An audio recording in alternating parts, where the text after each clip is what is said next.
அனைவருக்கும் வணக்கம். நான் உங்கள் ஹரிஷ் மேக்கோடன்ஸ். அன்பர்களே, சார் ப்ளீஸ்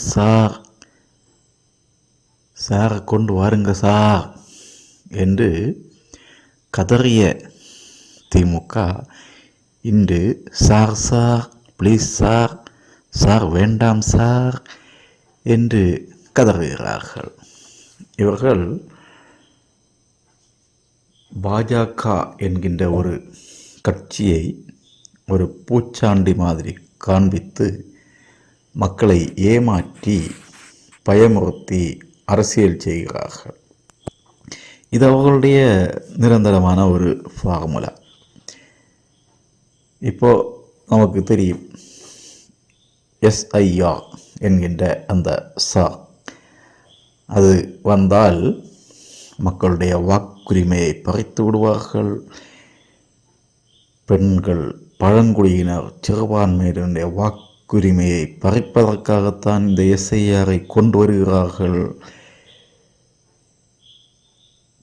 திமுகவை அழிப்பதற்கான அரசியல் ஆயுதமாகத்தான் இந்த எஸ்ஐஆர் வருகிறது. எங்களை அழிக்க முடியாது, நாங்கள் ஒன்றாக நிற்கின்றோம், கோடிக்கணக்கான தொண்டர்கள் இருக்கின்றார்கள், அது இது என்று ஒரே புலம்பல், ஒரே கர்ஜனம்.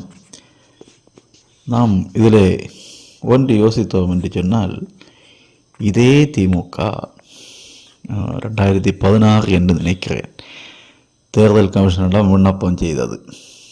இந்த வாக்காளர் பட்டியல் திருத்தம் செய்ய வேண்டும், தமிழகம் முழுவதும் நிறைய லட்சக்கணக்கான போலி வாக்காளர்கள் இருக்கிறார்கள் என்று தேர்தல் கமிஷனிடம் கோரிக்கை வைத்தது. அதேபோல் ஆர்கே நகர் தேர்தலின் போது, அந்த தொகுதி தேர்தலின் போது அப்பொழுதும் இதே கோரிக்கை வைக்கப்பட்டது. மறுபடியும் தேர்தல் கமிஷனிடம் கோரிக்கை வைத்தது. இப்படி 3 தடவை தேர்தல் வாக்காளர் பட்டியல் திருத்தம் செய்ய வேண்டும், நிறைய போலி வாக்காளர்கள் இருக்கிறார்கள் என்று கோரிக்கை வைத்த அதே திமுக இன்று வாக்காளர் பட்டியல் திருத்தம் நடந்தால் சிறுபான்மையினுடைய ஓட்டுக்களை எடுத்து விடுவார்கள், அது செய்வார்கள், இது செய்வார்கள் என்று சொல்லி, இதற்கு இடையே முதல்வர் ஒரு நாடகம் நடித்து வீடியோ போட்டார். இந்த ஃபார்மை ஃபில்அப் செய்வது எப்படி, உறவினர் யார், தெளிவாக தேர்தல் கமிஷன் சொல்லிவிட்டது. அந்த ஃபார்ம் எப்படி ஃபில் செய்ய வேண்டும். அந்த ஃபார்ம் 3 பாகங்களை கொண்டது. முதல் பாகம் ஃபில் செய்வதற்கு அந்த ஃபார்முடைய மேலே நம்முடைய விவரங்கள் எல்லாம் இருக்கின்றது. அதை பார்த்து ஃபில் செய்தால் போதும். நமது அப்பா அம்மா அவர்களுடைய தகவலை செய்தால் போதும். 2002 தேர்தலிலே நாம் வாக்களித்தவர்கள் இருந்தால் நம்முடைய டீட்டெயில்ஸை அதில் 2வது பகுதியிலே நிரப்பினால் போதும்.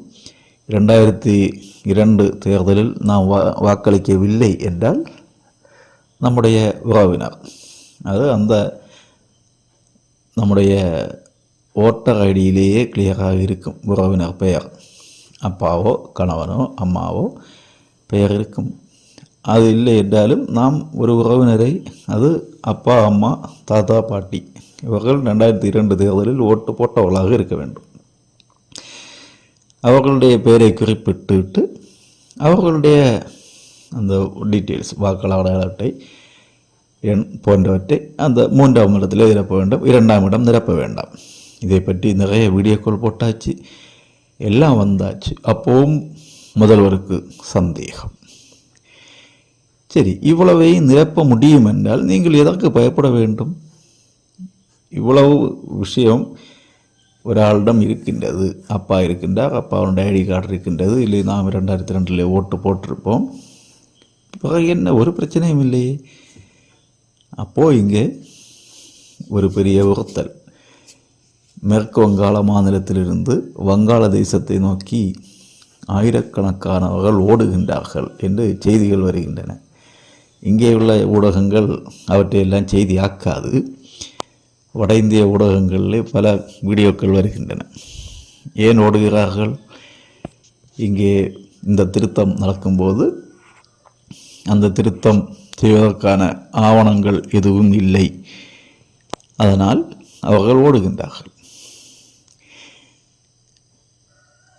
தேர்தல் ஆணையம் புத்திசாலித்தனமாக ஆதார் எண்ணை விருப்பம் இருந்தால் எழுதலாம் என்று அறிவித்திருக்கின்றது.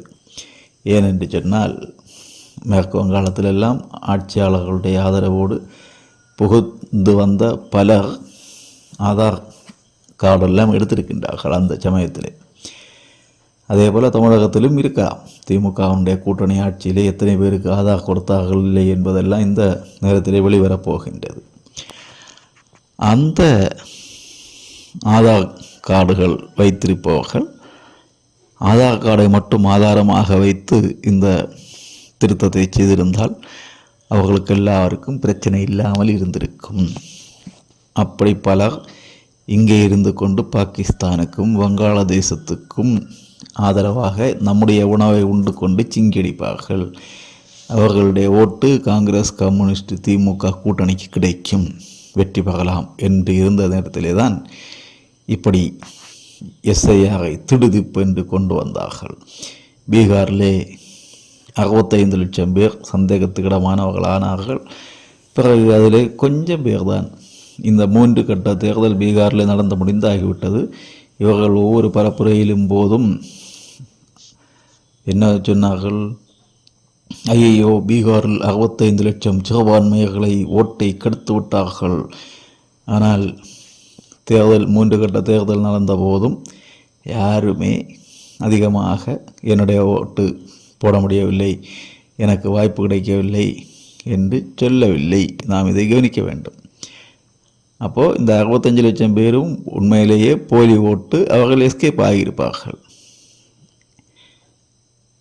அப்போது இந்த தேர்தல் கமிஷன் இதை செய்வதனால்தான் இந்த உண்மைகள் எல்லாம் வெளிவருகின்றது. அந்த மாதிரி இங்கேயும் உண்மைகள் புட்டு வைக்கப்படும் என்ற காரணத்தால் தான் நம்முடைய முதல்வர், அவருடைய அடிவரலிகள், ஒரு துணை முதல்வர் இருக்கின்றார், அவருக்கு எஸ்ஐஆர் என்றால் என்ன என்றே தெரியவில்லை.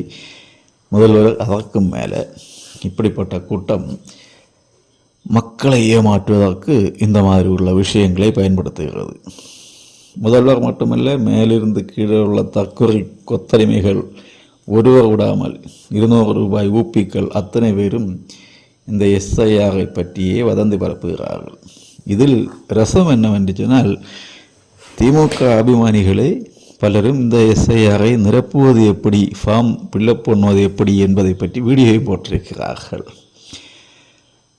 அப்போது சிறுபான்மையினர் வாக்குகளை கெடுப்பார்கள், குடியினருடைய வாக்குரிமையை கெடுப்பார்கள் என்றெல்லாம் இங்கே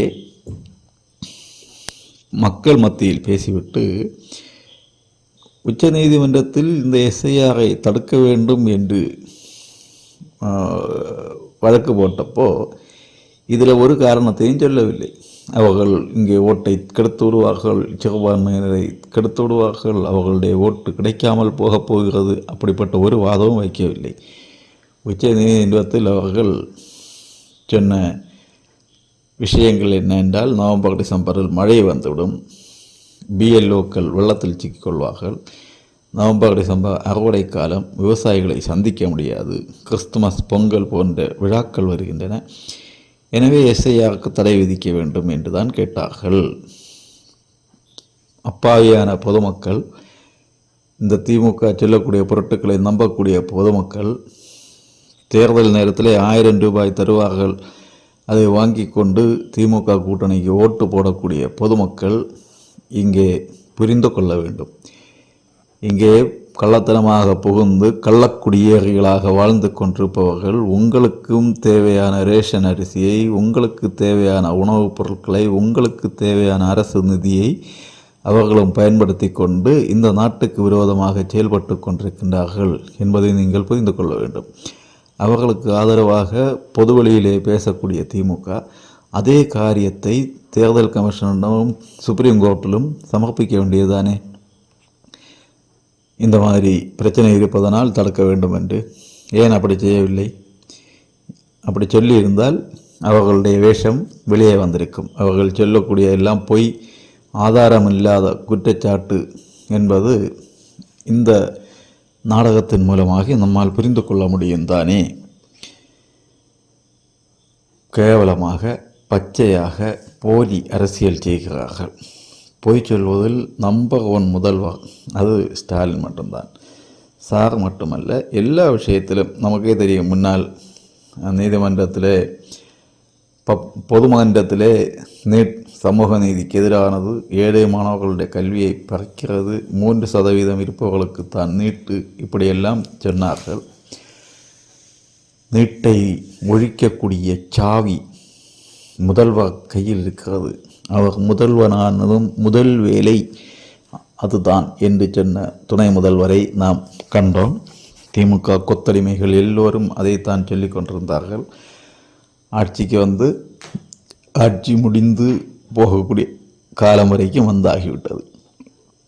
இதற்குள்ளே நீட்டை நீக்கினார்களா, அதை பற்றி என்ன செய்தார்கள் மக்களுக்கு தெரியும். நீட் தேர்வு கூட்டாட்சி தத்துவத்துக்கு எதிரானது என்பதுதான் தமிழக அரசினுடைய வழக்கு. அதுவும் கூட நீட் தேர்தலை, அந்த தேர்வை ரத்து செய்ய வேண்டும் என்கிற வழக்கு கிடையாது. நீட்டு மாநிலங்களுக்கு கட்டாயம் என்ற தீர்ப்பு கூட்டாட்சி தத்துவத்துக்கு எதிரானது என்று வழக்கு போட்டு வெளியே பொதுமக்களிடம் ஒன்று சொல்லுகிறாய், கோர்ட்டில் போய் ஒன்று சொல்லுகிறாய், ஏன் இப்படி நாடகம் என்று அண்ணாமலைக்கு பின்னால், ஹெச் ராஜாவுக்கு பின்னால் மயக்கு தூக்கி கொண்டு 200 ரூபாய்க்காக நாயாய் அலையக்கூடிய எந்த ஊடகக்காரனும் முதல்வரிடமோ அவருடைய மகன் துணை முதல்வரிடமோ அவர்களுடைய கட்சிக்காரர்களிடமோ கேள்வி கேட்குவது இல்லை. அதுதான் அவர்களுடைய வெற்றியே. எங்களது குடும்பத்திலிருந்து எனது வாரிசு யாருமே அரசியலுக்கு வரமாட்டார்கள். கலைஞர் சொன்னது. கனிமொழி சொன்னார், எங்களுடைய குடும்பத்தில் யாரும் அரசியலுக்கு வரமாட்டார்கள் என்று. உதயநிதி ஸ்டாலின், எனக்கு சினிமாதான், அரசியலுக்கு வரமாட்டேன் என்று சொன்னது. அடுத்து அமைச்சர் பதவி என்று கேட்டபோது, ஐயோ எவ்வளவு சீனியர்கள் இருக்கிறார்கள், அவர்களையெல்லாம் மீறி நான் எனக்கு பதவி வேண்டாம் என்று சொன்னது. ஒரு உழைப்பும் இல்லாமல் அரசியலுக்கு வந்தது, தேர்தலில் போட்டியிட்டது, துணை முதல்வர் ஆனது. இதை பற்றி யாராவது ஒருவன் கேள்வி கேட்கிறார்? அதே போல தான் இந்த எஸ்ஐஆகும். சார் எஸ்ஐஆர் வேணும் சார், எஸ்ஐஆர் உடனே கொண்டு வாருங்க சார் என்று முதல்ல புலம்புவது. பிறகு சார் எஸ்ஐஆர் வேண்டாம் சார், சிறுபான்மை ஓட்டு போய்விடும் சார் என்று அடுத்து புலம்புவது. இப்படி மக்களை ஏமாற்றுவதே இவர்களுடைய பிழைப்பாக போய்விட்டது. மக்கள் இவர்களை இனம் காணுங்கள், அடையாளம் கண்டு கொள்ளுங்கள். வாழ்த்துக்கள். வாழ்க வளமுடன். லோகா சமஸ்தா சுகினோ பவந்து. வணக்கம். உங்கள் ஹரீஷ் மேக்கோடன்ஸ்.